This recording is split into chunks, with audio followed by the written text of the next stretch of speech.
Welcome to the AI Research Roundup. I'm Alex. Today we're looking at a paper from the Hugging Face trending list, published on December 22, 2025, just yesterday.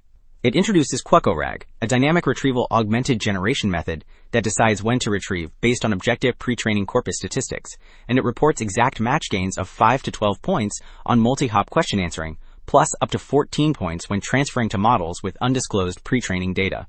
The paper is titled QuCo-RAG, Quantifying Uncertainty from the Pre-Training Corpus for Dynamic Retrieval-Augmented Generation. And as we will see later, the idea of corpus-grounded verification turns out to be a surprisingly strong way to cut hallucinations without relying on shaky model confidence signals. Also, the author shared a GitHub repo that walks you through running QuCo-RAG end-to-end. You will find experiment configs, scripts to download Wikipedia and build or fetch a pre-built BM25 Elasticsearch index, plus tools for indexing with progress logs. The README also covers dataset setup and example commands to run experiments. Figure 1 makes the core point that model confidence can point the retrieval trigger at the wrong place, while corpus statistics flag the real risk. This figure compares two panels. An entity co-occurrence means checking whether two entities ever appear near each other in the pre-training text. In panel A, Dragon marks a question token as high uncertainty, yet treats the wrong director name as low uncertainty. In panel B, QuCo-RAG queries the corpus engine and treats zero co-occurrence as a hallucination warning, so retrieval kicks in. Figure 2 shows how the system turns corpus statistics into simple retrieve or do not retrieve decisions, which helps avoid trusting a model that sounds confident but is wrong. The full pipeline sits inside the Figure 2 diagram.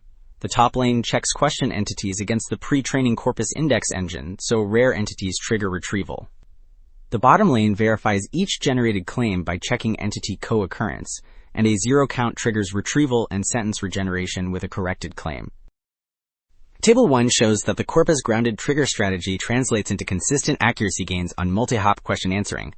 The full table compares exact match and F1 across ALMO 2 model sizes and 2 datasets, and the QuCo-RAG row stays on top. The ALMO 27B block shows 32.7 exact match on 2Wiki, which is a gain of 7.4 points. The improvement row stays positive across all 6 settings, which argues the signal is robust rather than fragile. Table 2 means the approach still helps even when the target model has undisclosed pre-training data, because the method can use a proxy corpus to estimate what knowledge is rare or unsupported. The full table compares exact match across QN 2.5 and Llama 3 at the top, plus GPT 4.1 and GPT 5 chat at the bottom. The QN 2.52 wiki column jumps to 50.0 exact match, which is a 14.1 point gain. The GPT-5 chat block also improves by 8.7 on 2Wiki. Figure 4 means most of the time cost comes from the language model itself, so the corpus checks are not the main bottleneck. Figure 4 breaks runtime into language model generation, Infini-gram query, entity extraction, and retrieval, which is the document fetch step using BM25. The 7B bar stays under 2 seconds total, while the 32B bar rises to about 5 seconds. The non-generation overhead stays a minority share, even at larger model sizes.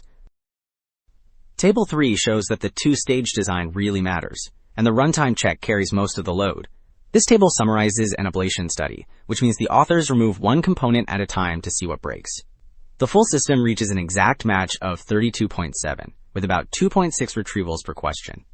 When the runtime claim verification is removed, exact match drops to 27.6, even though retrievals fall below 1.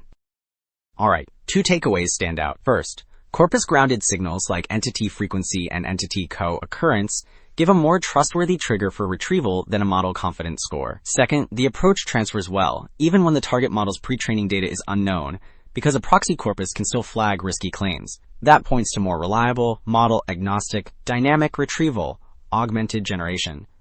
That is it for this episode of the AI Research Roundup. I am Alex. Thanks for listening.